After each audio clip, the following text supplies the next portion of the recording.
right, welcome back. Welcome back to the Overtime Sports Cast. We are your hosts. I'm Tone Lev. That's Coach Herm J. And we are here to talk about Yes, sir. Browns, Ravens, Week 15, huge divisional game last night. Browns came away with a big W. So today we're going to talk about it. We're going to talk about a lot of things today. We're going to talk about, can the Browns make the playoffs? It's a slim shot, but I mean, it's always a shot. If it's a shot, it's a shot. How Yes, sir. did Deshaun Watson play, and did the offense look like they took a step in the right direction? Defense came out of nowhere last night. Defense played lights out. Was it because Lamar wasn't there, or was it because they just picking up steam and getting better? And then did that defensive play put Joe Woods at ease a little bit? All this and more in the Overtime Sportscast. All right. So first thing we're gonna start off with is, can the Browns still make the playoffs? So I'm gonna start off with you, Herm J, man. What do you think? Where's your mind at when it comes to this playoff run? The Browns are 6-8 currently. They are 4-7 they are 5-7 in the conference, which is not good by any stretch of the imagination. All right. They're 5-7 in the conference. What else are they? No, they're 4-7 in the conference. They're 3-2 in the division, 6-8 overall.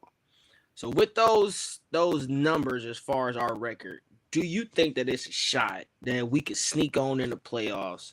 And what's your percentage as far as a shot sneaking into the playoffs?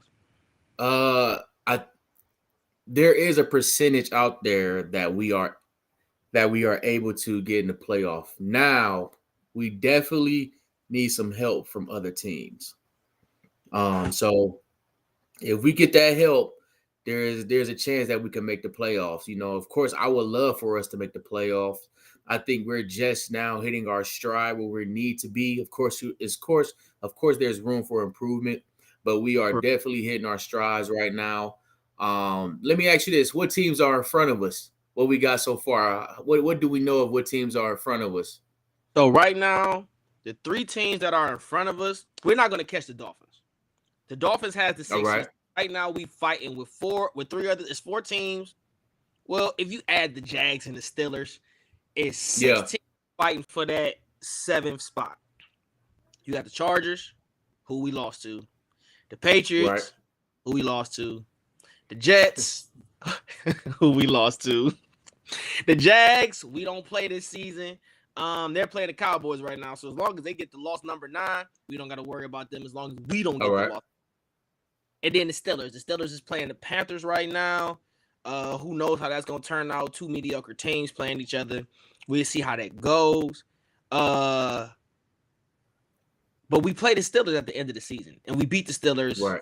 The second game of the year, second game, Thursday Night And I Football. think, man, I just hate that we in this situation again. These last few years, man, we've been hoping and hoping at the end of the season, the teams that we lost to in the beginning of the season can take a couple of losses at the end of the season against other opponents, man, and hoping we can get in the playoffs, man. So I just hate for us to be in this position. And that's why we got to win games in the beginning of the season, and especially beat teams that we know we need to beat. Like, it was a couple of those teams that you named that was down a couple injuries to some of their players, and we still found some way to lose that game, man, even when it was down some of their starters. So to answer your question, we definitely could still make the playoffs. We just need a lot of help. We need a lot of help, man, and it's not looking good, of course, but hopefully we can learn from this, man, and tack it on to next season. But hopefully we can make the playoffs so we can get Deshaun Watson, man, give him some good feeling in that playoffs his first year with the Browns, man, get him in the playoffs picture, man, and it'd be a good run. Get good excitement for the city. Now, this goes back to, like you just said, we got to win those games at the beginning of the season. Those games that we have to win are those conference games. Now, you only going to play 4, maybe 6 NFC teams in the season. you can go 2-4 in those games because they don't have any bearing on you getting in the playoffs if your record subsides. Correct. But those AFC games, we gotta win them. Gotta win them, man. That's mandatory right now. That Jets and that Chargers game. That hurt us. Those games hurt because we had both of them won. You win the Jets and Chargers game, you sitting at 6-5 in the division. 6-5 in the conference. And then on top of that, your record is 8-6. Right. So if you get to there, you'd be in 7th place because you'll have a better record than the Patriots, depending on what they do today. Better record than the Jets, depending on what they do today. But you will be 8-6, right in the thick of it. And then the rest of our schedule is in our favor. The rest of our schedule is in our favor. Exactly. Even if you lose to the Patriots and the Dolphins, which would have been perfectly fine because both of them blew us out. Those games right there, you can't say if we would have won, we could have won and take it back. No. If you lose by more than 2 possessions, you ain't getting that game back. Right.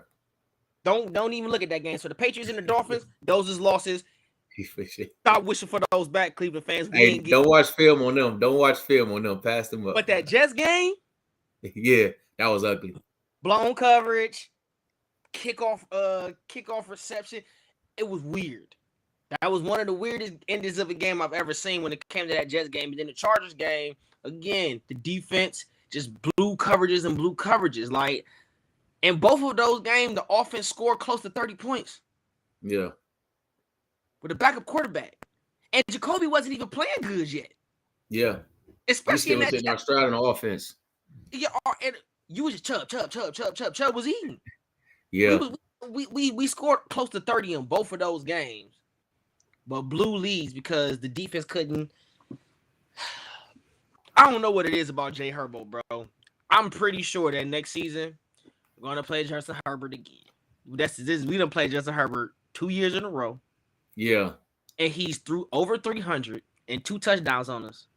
Well, he got that type of offense, man, to where it's surrounded by what he can do as a quarterback, an elite quarterback, man. So he's one of those quarterbacks that's gonna be tough to keep him under 300 yards passing because they're gonna come out firing. But he didn't have Keenan Allen earlier this year, bro. But they still got 2 good wide receivers in Palmer and Williams. So, and then they got a good pass and running back. So every time we face them, our defense on their heels anyway, no matter who we face, but especially the Chargers. The Chargers gonna be tough, man. Last comment, then we're gonna jump into the timeout. Do you think? Now we talked about this on Friday in the pregame. How the defense coach said that they can make adjustments because Higgins and Boyd went down. They struggled to make adjustments. Do you think that's the same case against Keenan Allen earlier this year? Because Palmer didn't come on because Palmer's good, but he didn't come on until after we played him, a couple games after we played him. We all know about we all know about Mike Williams, but Mike Williams is effective, more so when Keenan Allen is on the field. So hearing what the defensive back coach said on Thursday, which was dumb, do you think that they had the same mindset in that game against the Chargers? We are planning for Keenan Allen. Keenan Allen doesn't play, but we can adjust. Yes, I think the same concept did apply. But I'm gonna give you a little bit of feedback on that because we have a topic that later on down further on the show. Mr. Joe Woods, one of our favorite uncles. You know, one of our favorite uncles, Mr. Joe Woods, he's definitely going to be a topic of discussion later on in the show. So the reason I just answered that is because of him. But I want to save Mr. Uncle Joe Woods for a little bit later. Okay, cool. So time out, man. Time out real quick, man. Quick time out, man. Hey, look, this is a good one for me, man. I love our timeouts. I love because you never know what I'm about to ask you, man. So I love the timeout segment, man, and I always try to keep it based around sports. So real quick, man, look, growing up, we both love the game of football. You have a son that's active in football, It's a lot of we train kids. We both train kids that's active in football. It's a big discussion around this concussion thing going around, man. And some parents. I don't want to say all parents, but some parents are afraid of the concussion thing and how it can lead to further down the road as you get older and post life after playing football. How do you feel that the game has moved to improve less concussions? And do you feel comfortable or are you happy where the game is going? The game of football is going moving forward with protecting the players out there with concussions. So since I got 30 seconds, I'm gonna try to be real fast. Try to be real fast with this one, because the concussion thing is a lot to unfold. Yeah. But you're a coach, I'm a coach. We both coach Little League, and I have to honestly say that at the Little League level, I haven't seen a lot of concussions. Right. But as you get and it's simple science, because those little kids they on average, I'm not gonna say they don't. On average, those children don't apply enough force for each other to hit each other as hard as they could to give each other a concussion. Got you. Hey, boom. Let's get out of that. Yes, sir. The game has become more tolerable for concussions, like to help concussions decrease. But at the end of the day, it's still a contact sport. It's just that football is the forefront of concussions when it comes to contact sports. This is why I say I'm gonna get into it and then I'm gonna get out of it. Yeah. When it comes to concussions, we only talk about football, which I think is such a misconception, because I'm gonna just say this in the state of Maryland. In the state of Maryland, concussions, football was the third highest concussion rate in the state of Maryland over the past 2 or 3 years. The first one was girls soccer. The second one was girls lacrosse. But you don't hear an uproar in protecting these female soccer players and these female lacrosse players. So right. What is it about football that fears everybody with concussions, but we're not looking at all these other sports? You still putting your kids in rugby. You still putting your kids in soccer and lacrosse, and even basketball causes concussions. Why is football the only sport that has a concussion stigma behind it, but all these other contact sports don't? Yeah. Now football as a whole, yes, has done better to lessen concussions, but I think we need to look at all sports. Yeah, for sure. When it comes to concussions, look at all sports, every single last one of them: football, basketball, track, soccer, lacrosse. Every sport that I can touch you in needs to be revised to help concussions. Hey, look, and I'm gonna, like you said, man, I'm gonna dip in and I'm gonna dip out. And I'm gonna close the door, man. And we could definitely talk about this another show. But real quick, man, to answer my own question, I think the football life and the football world is moving in a positive direction of trying to treat and monitor concussions for where we started off, where the football life started from. The reason, to answer your question, why is football is monitored on an upper scale based off your list of numbers apparently from Maryland, is because I think the money that is generated from football, also our heroes that we looked up to in the game of football, some of them are now coming out saying, look, hey, my son, if I had a son, I won't put him in football based off the amount of concussions that I've been through. So, of course, that was our heroes. That was our heroes that we looked up to in the football world, that we was like, man, that's shocking coming from our hero. You're the reason why we're playing football. So I think that's another reason why people start to look at it more. It's on TV a lot more. They see the impact.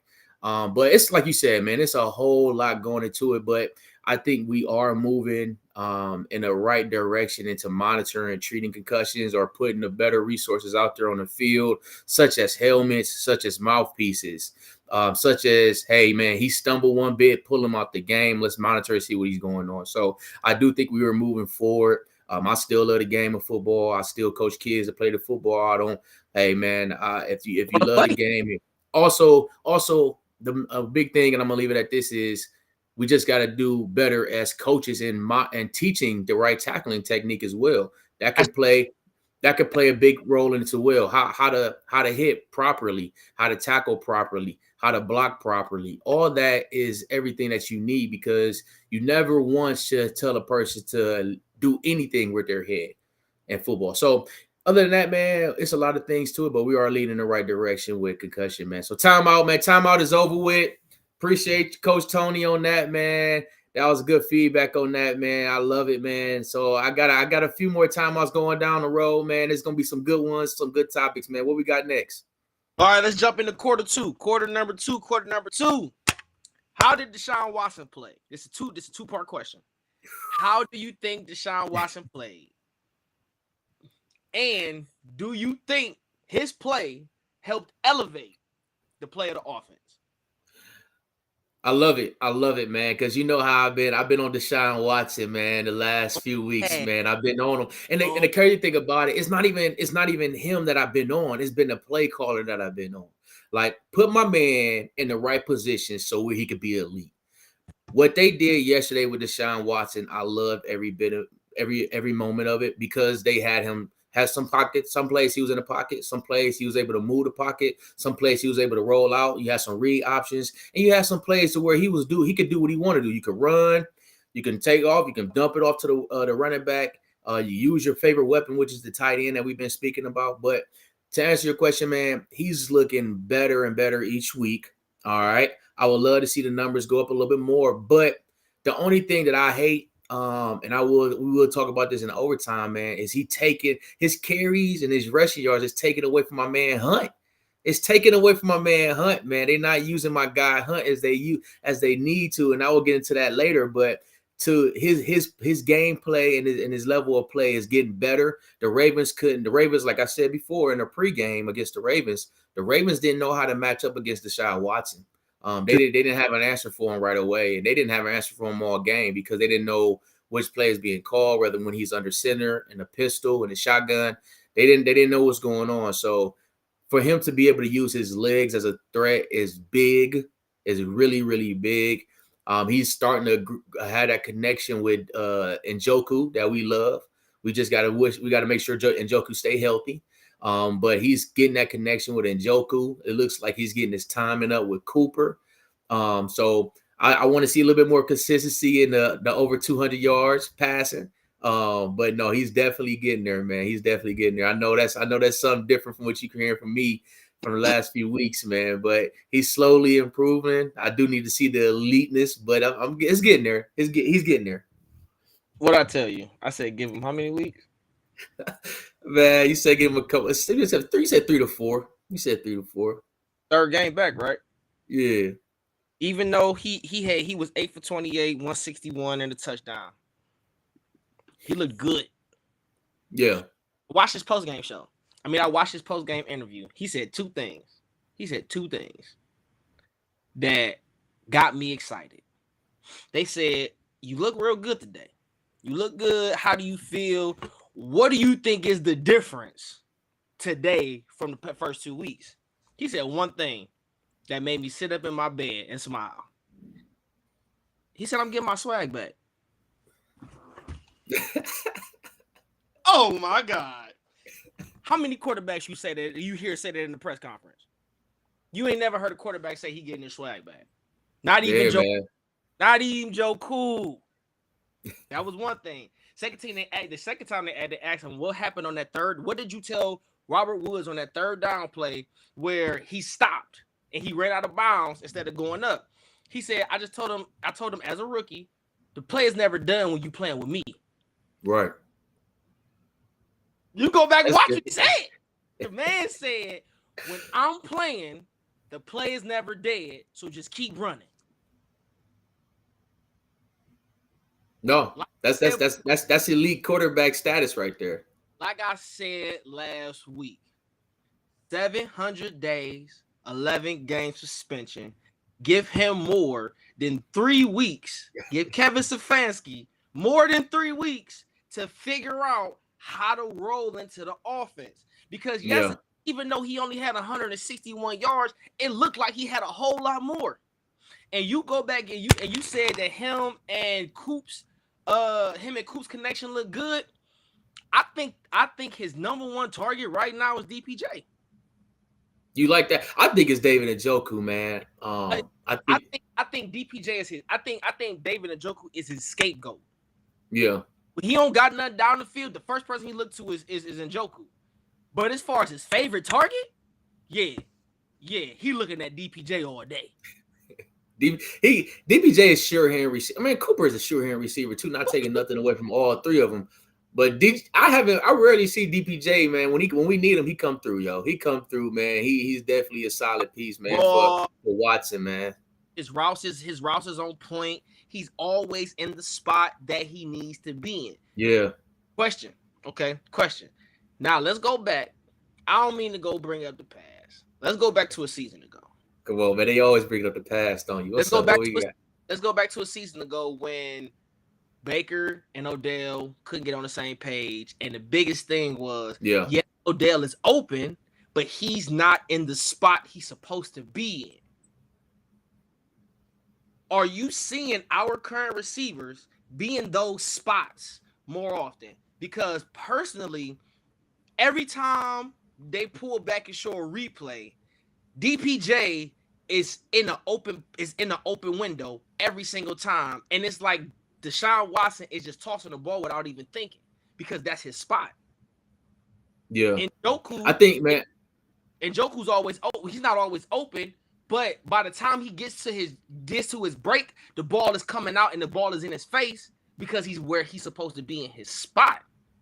So, do you think Kevin Stefanski's offense is dictated by where receiver's spot is, as more so than a receiver just getting open? It's like, yo, Deshaun, when you get into that step on that drop, he's supposed to be right here. So throw it right here. You get what I'm saying? So do you think it's definitely a timing. It's a time and play calling that he do. I think he is more, it's not as we was so complex with Baker, man. Like it was too complex to a point to where, man, let's get back to the basics. Do you think it was complex? I think it was too complex, man. It was really too complex, man, to where it's like now this year is like, man, it's not even our small plays can turn into big plays. Let's keep it basic. I mean, if they want to drop coverage, we could run a 10-yard out route or a 10-yard comeback or a 10-yard curl. We could run an underneath drag. We could run a mesh route. We could keep it real simple. David Njoku can get the ball at 6 yards and take it 12 yards or take it 15 yards. It's not that, it's real basic. Where I think with Baker and our offense at that time, we was doing a lot of deep plays, bro. Baker would drop back 5. We got people running 20-yard routes. And we had our tight ends going all the way down the field. We had plays where it was 3 tight end sets, and we had a play action where a tight end would do a 20-yard over route. It was just really complex to the point to where now I think it's just real basic, man. We got back to the basics. Get your playmakers the ball early. Let them spin. That's all it is, man. So, do you think it was, last thing, do you think the offense was too complex, or do you think the offense was too complex for Baker? Because the past 3 weeks, I've been seeing the same exact plays that Kevin Stefanski ran last year with Baker and the year before. His play call, his play scheme has not changed. He has the same plays. He does, tight end. I think. Well, are we talking about last year or the first year when Baker was hot? Last year, like this past weekend, I haven't seen Demetric Felton used, not Raymond Felton, Demetric Felton. I've been seeing Demetric Felton use these last several weeks. Like we haven't seen him in a. He caught the first play of the game. He caught the first pass of the game yesterday. That's what I'm saying. Like these last few weeks, we've been using him a lot. You know, a little bit of trickery. Now, remember when Baker came on the scene?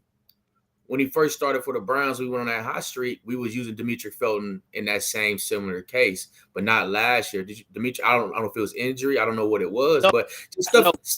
We drafted Felton last year. He wasn't with us in 2020. We drafted. But he still had that. It was still that trickeration where it was the misdirection, the shifting, and all that motion and stuff like that, and redirecting. I just think Kevin Stefanski feel comfortable now, man. I think he's looking more comfortable, and he's trusting Deshaun. He's trusting his quarterback. So to answer your question, it was probably more complex for Baker than more so a complex offense. Because if you go back and look at yesterday's game, those same deep routes that Baker was trying to hit last Yeah. year, they're still there.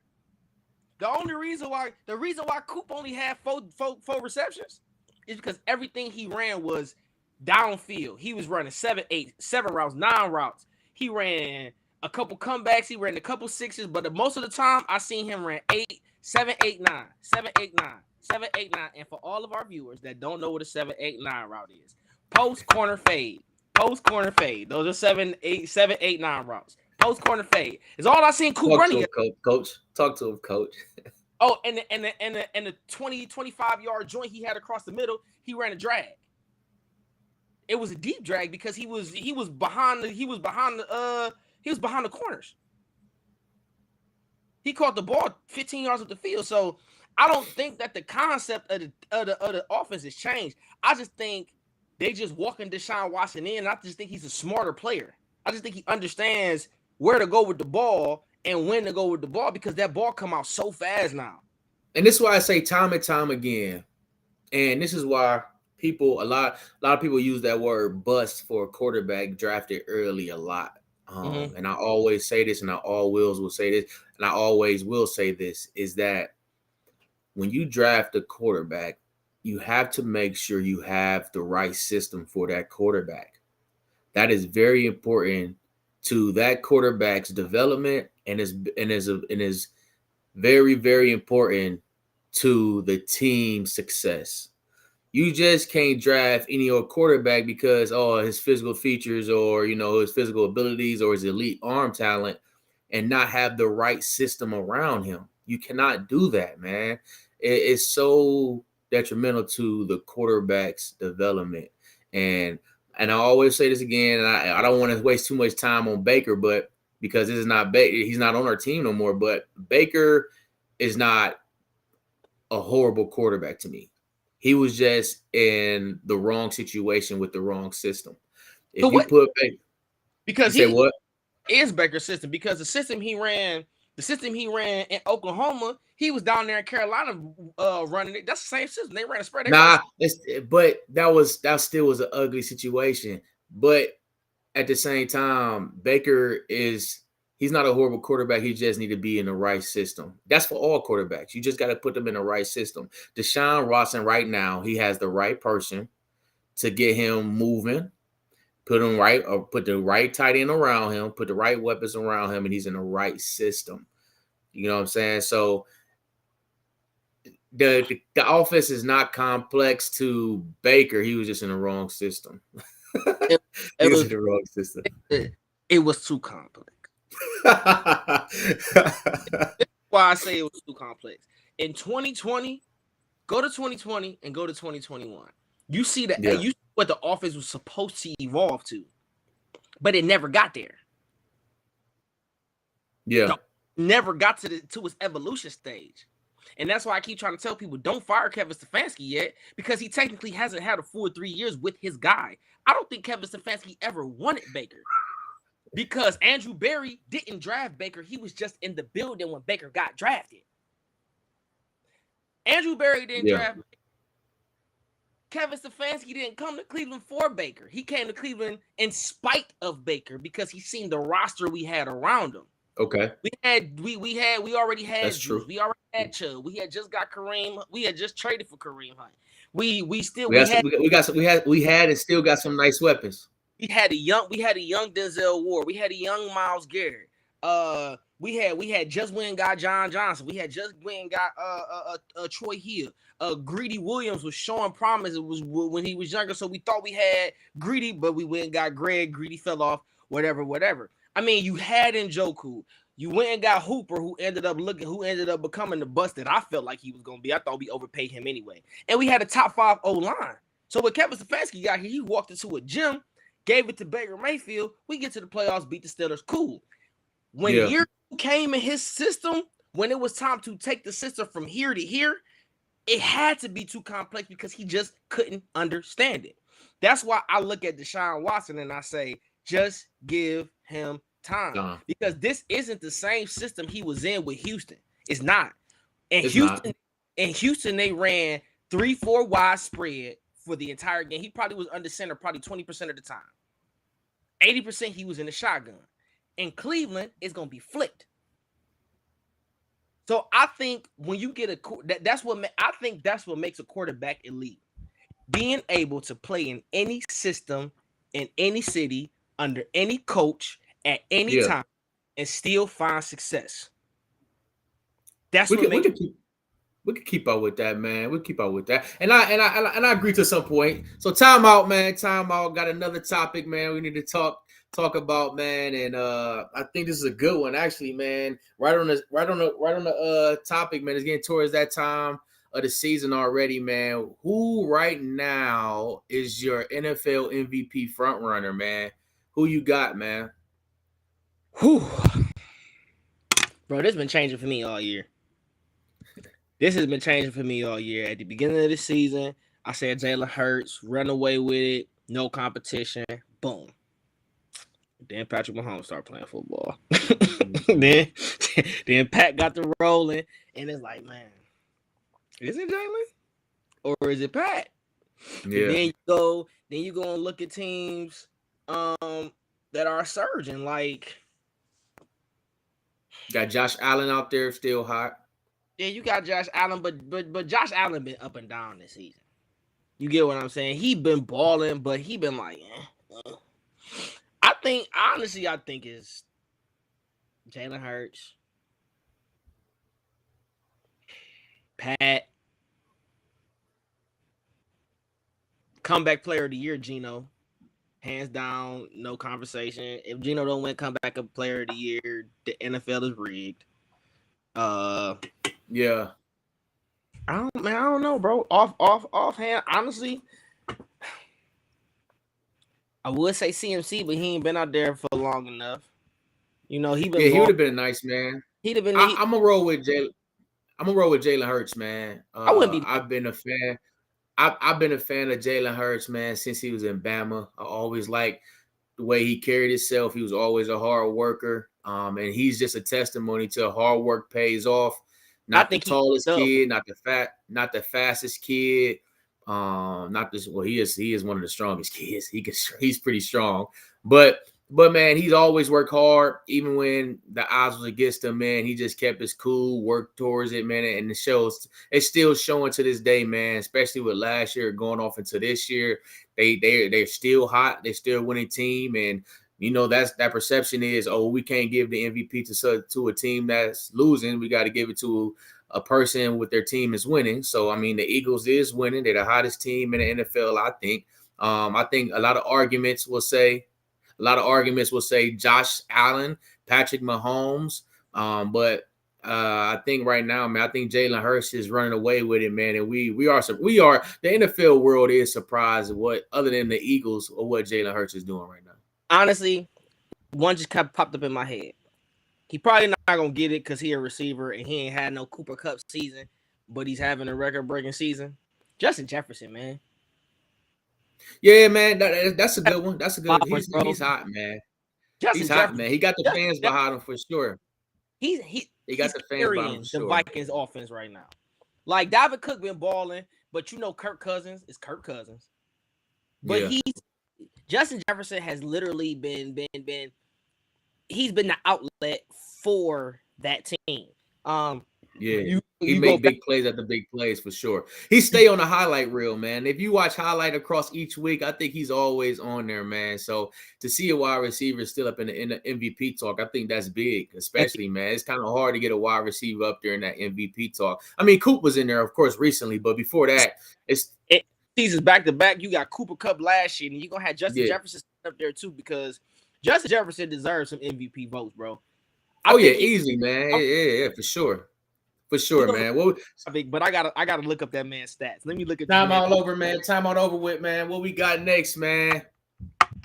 So time out over. Quarter 3. Time out over quarter 3. Where the hell did the defense come from last night? Where? No, not even last night. Let's go past 2 weeks. Last week, even though we didn't get the win, the defense played well. The defense was number 28 in turnovers. Yeah. Going into the Tampa Bay Buccaneers game. They got a pick against the Tampa Bay Buccaneers. They had 3 turnovers last week and 2 last night. So we always hear the phrase turnovers come in bunches. Are we starting to see the defense start to pick it up because of those turnovers? Or are they just a lot more comfortable, which is weird in the system that they've been in for 3 years? Are they finally finding their stride? Are they getting used to Uncle Joe Wood's strategy, man, and what he think going on, man? Yo, Hey, the Browns defense looked amazing yesterday. Granted, a lot of people gonna be like, well, they played the backup QB. They didn't play against Lamar hear that? Jackson. I don't want. Hold on, I'm just saying a lot of people going to say that, but they still, hey, next man up mentality, right? We don't care who's at quarterback. They train like all of us do. They got to practice and prep like all of us do. So whoever's at quarterback, who's ever across from us, we got to line them up. They got to line up against us, and we just play ball. That's what it is. Our defense looked great yesterday. We had 3 sacks. We had a lot of quarterback hurries, had several quarterback hurries. Also, we had an interception. So it looked good, man. Last week we looked good. Actually, the last 3 weeks we looked great. Defense looked great. We still had a few of the miscommunications going on in the backfield. Our safeties are making a lot. They looking better yesterday tackling. They came up and filled up the tackling. They was moving. Hey, look, man. Hey, they was making plays. They was making plays. Our safety was making plays yesterday. Jones looked real good yesterday. Your boy Winfrey, he looked good again yesterday. He looked pretty good yesterday. We just look good, man. Denzel Ward finally showed up again yesterday, and he did what he did. Tricked the quarterback out on his own and jumped the route, and he looked good. That's what he do. That's what he do, though, man. He tricked quarterbacks out, and he a gambler, man, and he take gambles on the field, man. Which sometimes it helps him, sometimes it don't. So our defense looked good yesterday. You say what? And that's what you said yesterday. Our elite, the other day, our elite players take risks. And that's what I said, and that happened. He did it twice. He just didn't come up with that second pick. Yeah, man. So I like I said before, man. I like Ward, and the elite players have to take risk on the field, which he does a lot. But like you said, man, when he does it, sometimes it can hurt us. But more than likely, it's a time where we need to play, and he did it yesterday. And he tricked the quarterback off, and he broke on the route, and he intercepted. He almost had 2 interceptions yesterday. Defense playing well, man. Defense is playing very, very well. I like what the defense did yesterday, and I don't know if it was Joe Woods just breaking the mold, or what. I seen a next gen stat at the end of the game last night that said that the Cleveland Browns was in zone 100% of the time yesterday. Mm-hmm. They look good. But I forgot something.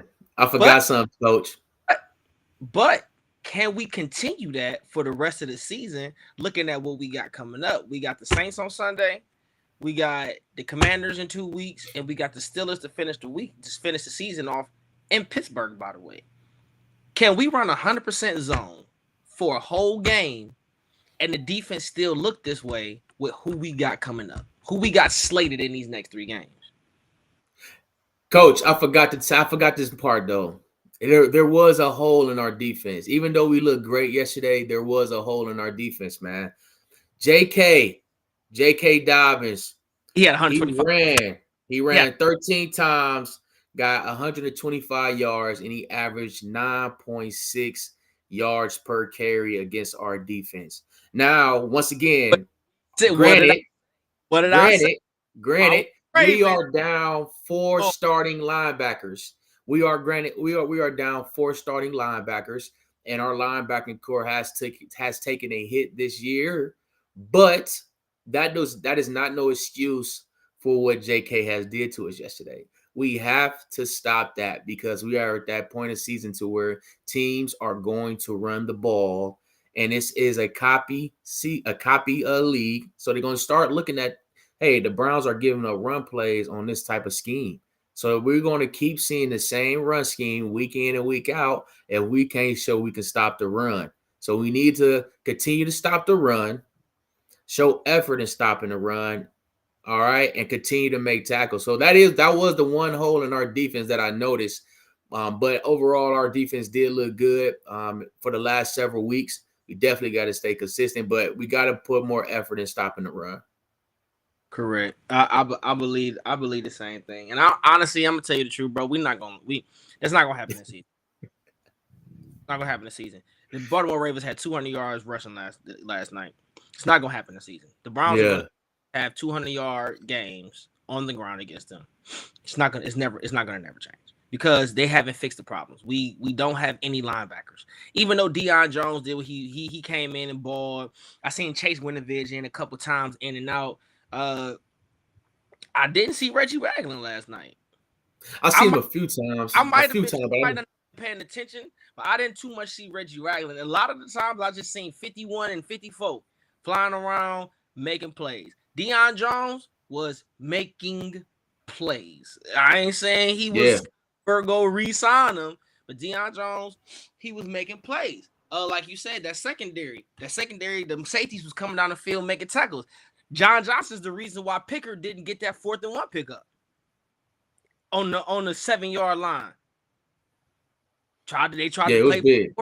That was power. big. I John was Johnson surprised. came down, boom. I was like, oh, okay, John. Okay. Hey, on a 300+ pound man, and to get a stop like that was huge. That That was was huge in the game. That was huge, man. We needed that. Timeout, man. Timeout. oh, Timeout, man. We got one last timeout left for the show. We got the big thing going on here. Quick question, man. I'm gonna take it off away from the football right now. I know there's been a talk of a conversation a lot going over these past few years. How do you feel about the NBA age requirement going into the NBA from high school to the NBA, or do you think players should have at least 1 year eligibility in college, or go straight to the G League for 1 year to get to that NBA draft? Here's the thing, man. This is what I believe. I believe that they need to do 1 year. They need to go back to the days of 1 year because here's the thing. LeBron's ain't coming back. You ain't about to get LeBron. You're not about to get another Tracy McGrady. You're not about to get another Kevin Garnett. You're not about to get another Kobe. You're not about to get another one of these niggas that can't me. Sorry, guys. Take that out, YouTube. You're not about to get another one of these superstar athletes that came out of high school and just dominated the league. Why? Because everybody's the same style.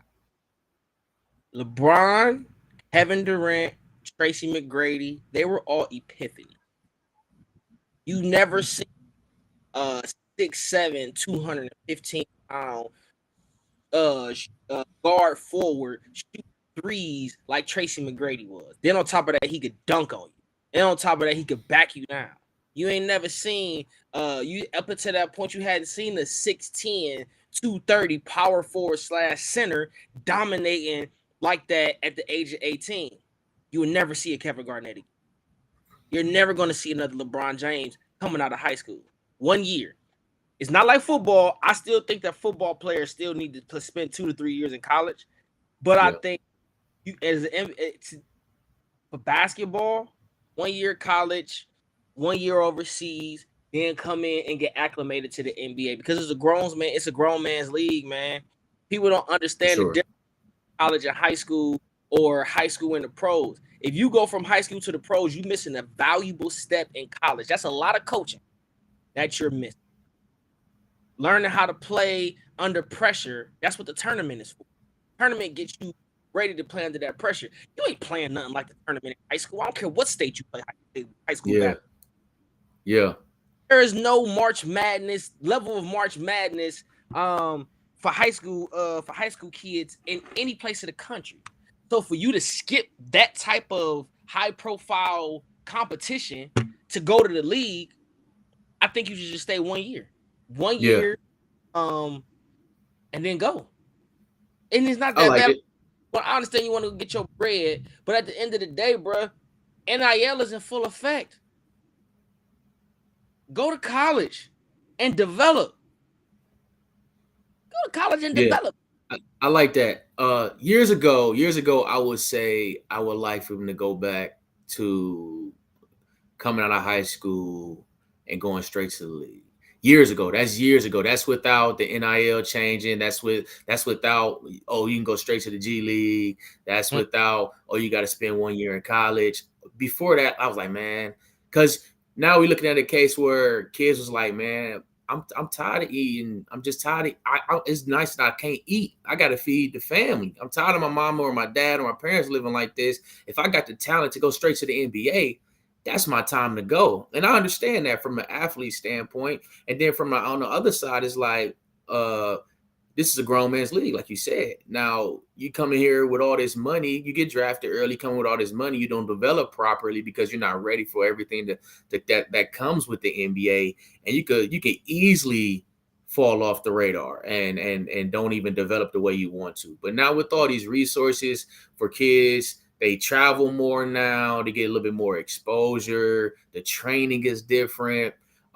They're able to go to the G League. Oh, the D League is the D League, right? D League, G League, G League. They changed to the G League now, so it's the G League. It goes to G League. It's a G League, man. ABC G League, whatever you want to call it, man. It's G League, but they're able to go to the G League and still play. I know several top prospects go to the. I always hear they Ignite. They always get drafted for Ignite at a high level. But you go to the college and, like you said, get prep, still develop in college, go to these top schools for 1 year, and then you go to the NBA. So I think it's a good opportunity, man. I don't think they should change it now. I think it's just where it needs to be. Of course, they changed it over the years just to see how everything was going to develop. But I think we're on the right path of getting the kids what they need coming out of the high school and making sure they develop the right way. So I like it, man. I like it, man. Timeout over, man. We're going to head into the fourth quarter of our show. I appreciate y'all staying tuned in with us, man. And we'd love for y'all to continue to give us feedback throughout the time, man. We love doing this. We love talking sports. We have a passion for this, man, especially the Cleveland Browns, Cleveland Guardians, and the Cleveland Cavaliers, man. So we love talking everything, man. Continue to give us feedback, comment, like, subscribe, man. What we got for the fourth quarter, Coach? I already know the answer to this question because I already know my answer. And every Cleveland fan watching probably got the same answer. Did the defense over these past 3 weeks save Joe Woods' job? I still smell Levi's, bro. I still smell Levi's burn him, bro. Levi's and khakis burn him, bro. I think I still smell it, bro. Especially around this time, man. A lot of fireplaces out there, man. They got them cut on. Got the fireplaces burning right now. I still smell them Levi's and khakis burning, man. I still think he on the hot seat, even though our defense look good. But our defense always saved. That's why Woods is still here. We have so much talent on our defense to where it saves him every year in and year out. And I had a discussion earlier this season to where it was like, why are you so harsh on Joe Woods? He was ranked fifth last year in overall defense. I said because it was certain games where I knew our defense should have played better in the bigger games. And it was certain adjustments that we wasn't making where our defense looked bad in the first half, and then we didn't make no adjustments in the second half. So it was just certain games. Myles Garrett, to be honest with you, he wasn't nowhere to be seen. Yes, to be totally honest, he wasn't nowhere to be seen yesterday until he got that sack with Winfrey and then got another sack right back to back after that. And that's what Myles Garrett do. Like he'll go quiet. Is that Myles Garrett to be quiet for 3 quarters and just have 5 seconds? Like that's how. You're right. That's it. But what I'm saying is we got talent like that to save Woods. Ward, we've been waiting for Woods to make plays like he did yesterday. Just when we was like, man, get Woods out of here. What Ward do? Interception. Woods, okay, we can save you for one more week. You know what I'm saying? So to answer your question, man, I really think he's on a hot seat. Now, of course, that dictate how we finish out the season. If our defense look horrible moving forward, he's definitely out of here. But if our defense is looking like it is, like they did yesterday, with 4+ sacks, 1 or 2 turnovers a game, I think his job is safe. Unfortunately, I mean, I don't want to say I don't want to say that, but man, I think he's on. I want him out of here, man. To be honest, I want him out of here. He's a great coach. He's just not a great coach for us. So, what you got, Coach?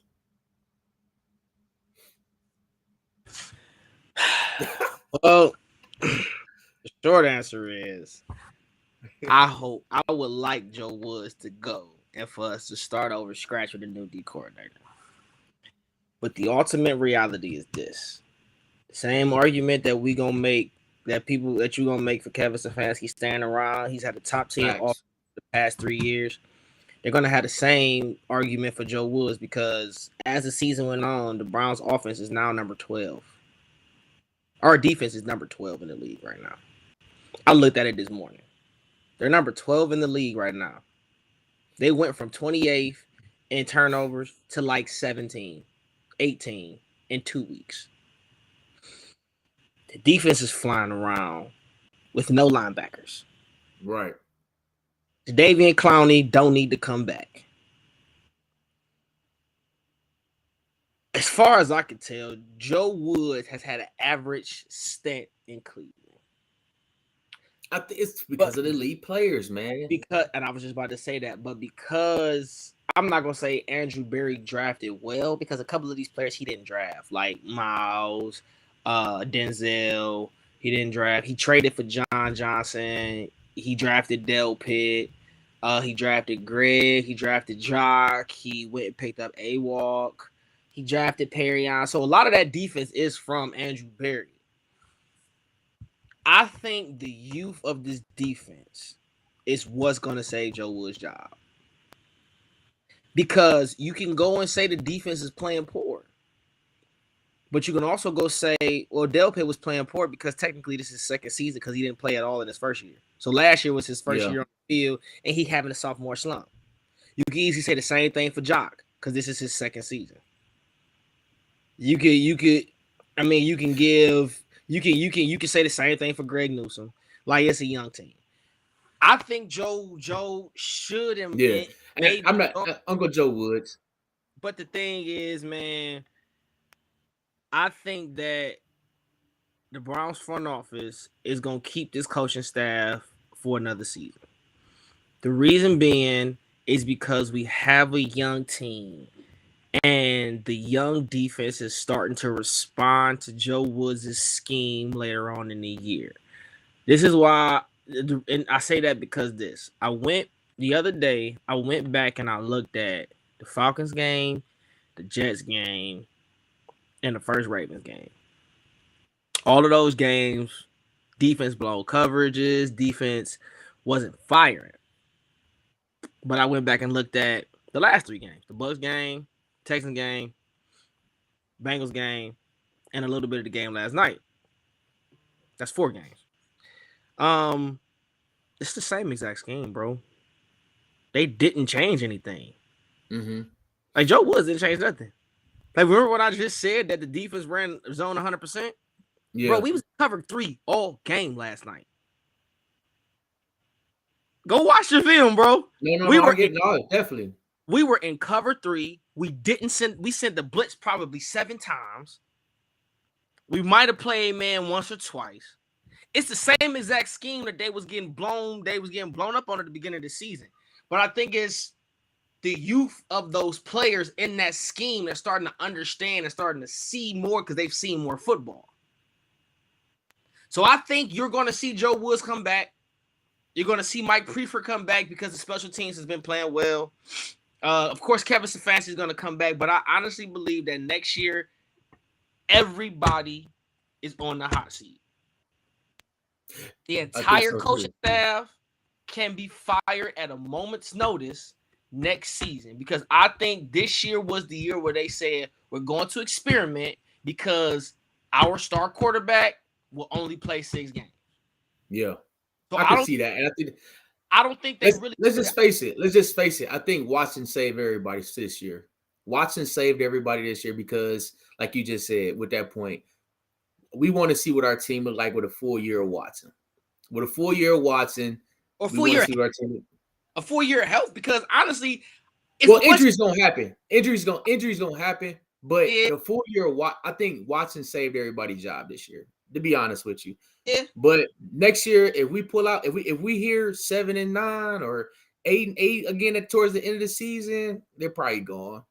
This time we should be 9-4 minimum. Yeah, so I think Watson saved everybody this year, even the people on the defense, even the coaches on the defensive staff, because they want to see what our team look like with an elite quarterback. No, that DB coach gotta go. DB coach gotta go, bro. I'm sorry, bro. I understand it. Bro, DB coach gotta go. When you come out on the interview, if I'm Joe Woods, I'm firing him. Because if you come on the interview and you say because their number 2 and their number 3 receiver went out of the game, we didn't know how to adjust, you gotta go, bro. You gotta go. That's piss poor coaching. You can't adjust when 2 of their best 4 weapons aren't playing. He gotta go. So I get it, man. I get it. We gonna see though. Joe can stay, but DB coach got to go. But like I said, I think the youth and the lack of interior alignment and the injuries to our linebacking core, I think that's what's gonna keep him around, because they slotted Anthony Walker is probably going to return, because I don't see them picking up Clowney's. I don't see them picking up Clowney's joint. Clowney's about to be gone. Clowney's going to be a free agent. Clowney's out of here. Greedy gone. You got some other pieces like Jordan Elliott. He's gone. Whoever we picked up short term as a linebacker, they're all going to be gone. They're going to keep bringing Anthony Walker back. I'm sure they will be. It would be stupid if they didn't. Jock is on a rookie deal. Phillips is on a rookie deal. Taki next season is his last year on a rookie deal. And you probably bring some more depth in there to help him out. But I think Clowney is gone. And I think this, like I said before, that youth is just what's gonna keep Joe Woods around, bro. Because yes, like the past few weeks, that defense has been playing inspired football. Like you see them all of a sudden like going crazy when they make a play. Turned up. They posing for cameras and stuff now. Like they're celebrating. They're having fun on the football field now. They're having fun on the football field and playing well. And now we can't say, like, now it's getting hard, like, to say get Joe Woods up out of here. Because if they come back on Sunday against the Saints and play the same way, it's gonna be like, is it because does Joe Woods really need to go? I don't know, bro. Right. I just want the defense to look better next year for an entire year. We got to, man. Week 1, a nice, strong, healthy defense. Playoffs, I want them to look good, bro. Whether we get injuries is gonna happen, like you said. Whether they have injuries or not, I just want everybody to be adjusted and be comfortable inside of the scheme. So if we do have to have interchangeable pieces, because you know, Denzel Ward's gonna miss 3 games due to injury. He does every season. Miles is gonna miss 1 or 2 due to injury. He does every season. Jock is gonna miss 1 or 2 due to injury. He's gonna do that every season. Greg Newsom's gonna miss 1 or 2. He does it every season. So can your depth at those positions carry while they're sitting down? Can the scheme be good enough to carry the depth while they're sitting out? That's a coaching thing, like we've been talking about. That is coaching thing. Coaching. Yes, sir. Uncle Joe Woods, man. Famous Uncle Joe Woods, man. We're gonna see, man, if he's still there, man. Like you said, I think the defense is definitely playing their part and trying to keep him in there. So as long as he still can make adjustments the right way, we gotta tag into this run defense heavy. We gotta tag into this run defense heavy, because at the end of this year, a lot of teams like to run the ball. And the rest of our schedule, the teams like to run the ball. So we're going to see, man. We get into our overtime session, man. What you got? You want to go first or you want me to go first? Go ahead. Go first, man. Go ahead, man. What you got, man? So in today's overtime session, I'm going to talk about my guy, okay? A lot of people been calling for this guy's job. I've been telling people to lay off my guy. Leave him alone. What you got, man? Who we got, man? Who your guy? Kevin Stefanski. As I said in the pregame show, Kevin Stefanski is a great play caller. He just doesn't have he just hasn't got to that level of handling game situations well. When I said that last week, I said, man, does that mean he needs to be head coach? I thought about it. Then I watched the Vikings game. The Vikings have a rookie head coach. You know the first thing, you know what he said to he had an interview at the end of the first quarter in yesterday's game. You know What's that? The Vikings game, the Vikings head coach. He said, one thing I have to get better at is understanding when to call a timeout, understanding when I should challenge a play. He said, I haven't got there yet.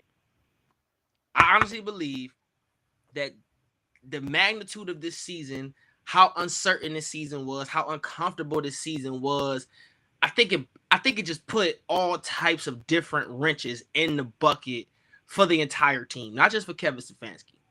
And everybody's saying Kevin Stefanski needs to stop calling plays and just be an overseer. He's the CEO. He needs to hire somebody to run the plays. I don't believe that at all. Here's why. Every head coach that is an offensive signal caller calls plays in today's NFL. Every single last one of them. Bill Belichick, he still calls defenses. The coaches in Minnesota, he still calls the offense. Sean McVay still calls the offense. Kyle Shanahan still calls the offense. Mike Tomlin still calls the defense, even though he has Brian Flores there with him. Mike Tomlin, he still calls the defense. He may get on there once in a while, talk to the offense, but he's still calling the defense. Andy Reid, even though he got what's that? Bellamy. Huh? Name Bellamy. Yeah, Bellamy. Even though he still got that, Andy Reid still calling plays. So that's not going to ever change. I think what has to change in the offseason for Kevin Stefanski is he has to study his offensive awareness. I mean, not all. He has to study his game. Situational. Situational. He has to study. Yeah, he has to study. You spoke on that a few weeks ago. Yeah. His situational awareness is very, very iffy.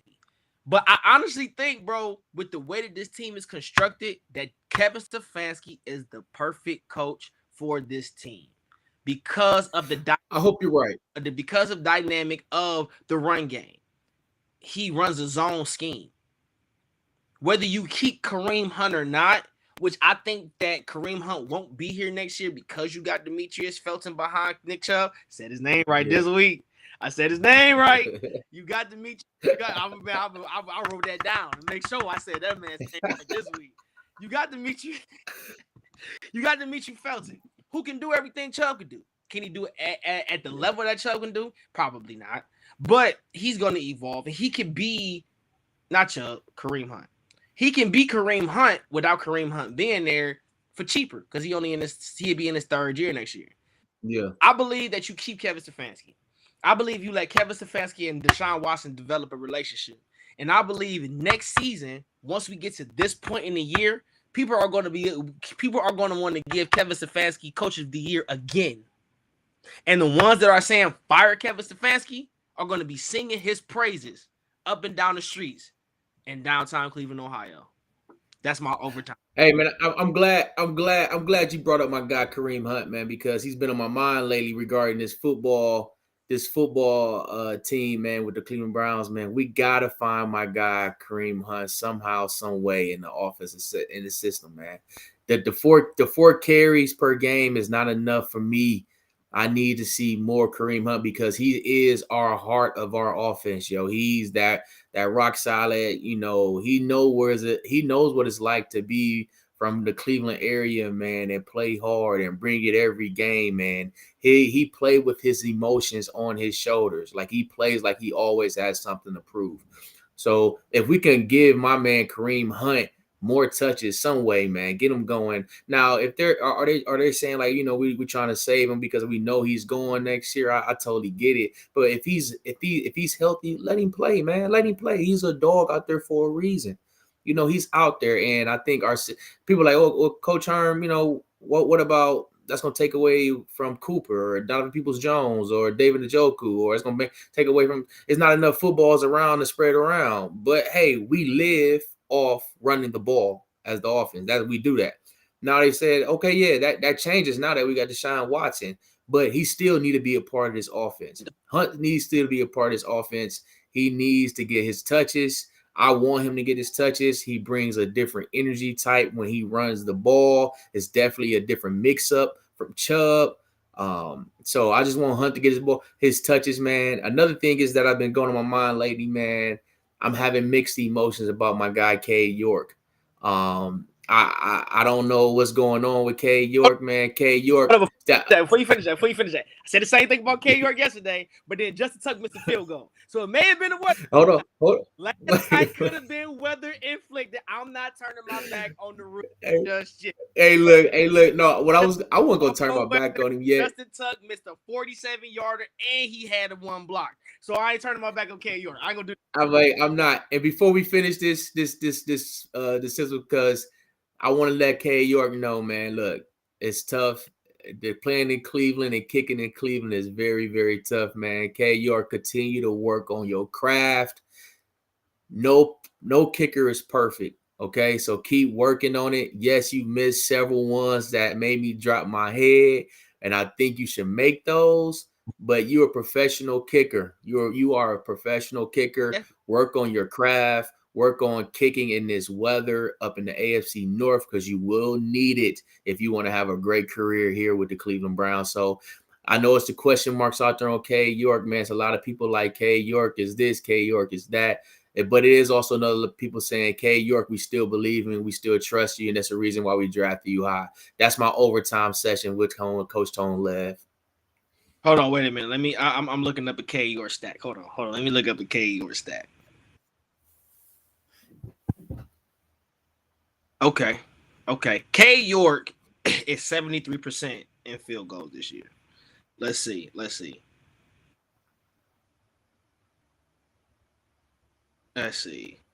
All right. I think his overall kicking stats are good. I just think when it's time, we need him to make the field goals. It's pretty bad. Like it's been time. Like yesterday we was like he only went what he went 2 for 4. What he went 2 for 4. 2 for 4 field goals yesterday. The ones that he missed, we really needed those points. We did. I mean, we got the win regardless, but you right. We definitely did need those points. Man, I'm trying to find. Yeah, so it's been times where K York kicking stats is pretty good for the year. It's just the ones that he missed, we needed those points. I mean, you need all of them, but it's like, oh man, like they come in spurts. Like we just needed that one. So okay. Oh shoot. All right. We ain't gonna talk about K York. Don't worry about it. We're gonna talk about K York to finish out. It's gonna be a lot of one. We gotta talk about K York. K York is kicking 70% from the field. He's kicking 70%. That is number 32 amongst active kickers. He's right in front of Chris Boswell over in Pittsburgh. So that's good to be in front of a divisional foe. But you're literally last amongst starting kickers in the NFL. That's 73%. You got to get that up to the 80s, bro. I believe he can because he got a boot. I ain't gonna even hold you. Yeah. He could kick 60 easy with some space. It's just his alignments be off. And man.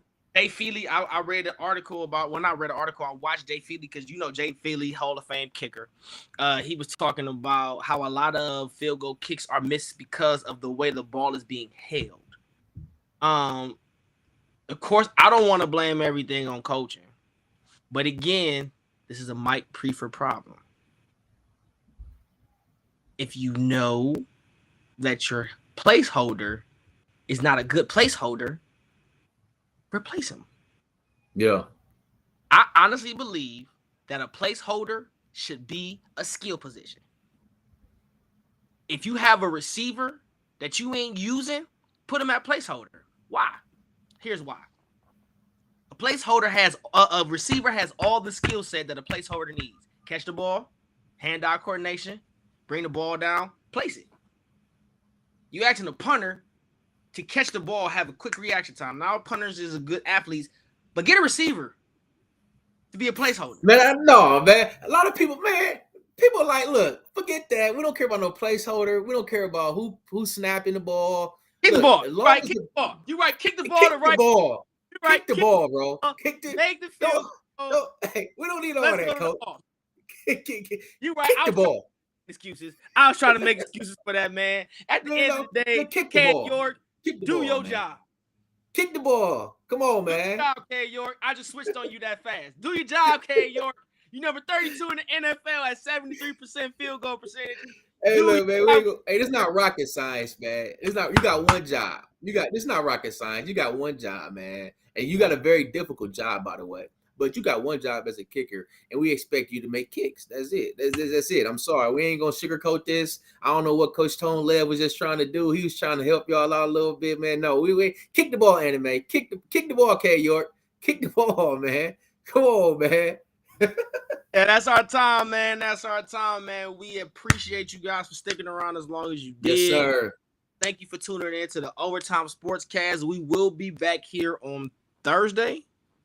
Yep. I think we come back live on Thursday for our Saints versus Browns pregame show. That's going to be down in Baton. No, game 2 of a 2-game homestand. It's the last home game of the season. So we'll be able to see our Browns one more time in front of the dog pound before they go off. And come to the Commanders game, which I think I'm going to. I'm sure I'll be at that Commanders game because it's right here in DC. But thank you guys. Send us your comments, questions. Help us grow our YouTube channel. As you can see, we love talking Cleveland sports. We love talking sports in general. You got anything, Big Hearn?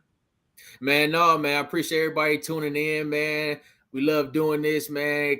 Comment, subscribe, like, man. Follow us on all social media platforms, man. We love the feedback. We love talking to our community, man, and just love the whole thing, man. Once again, man, like I always say, I will always say this: stay true, stay you. We appreciate you. We don't got to say nothing else. See y'all in the next.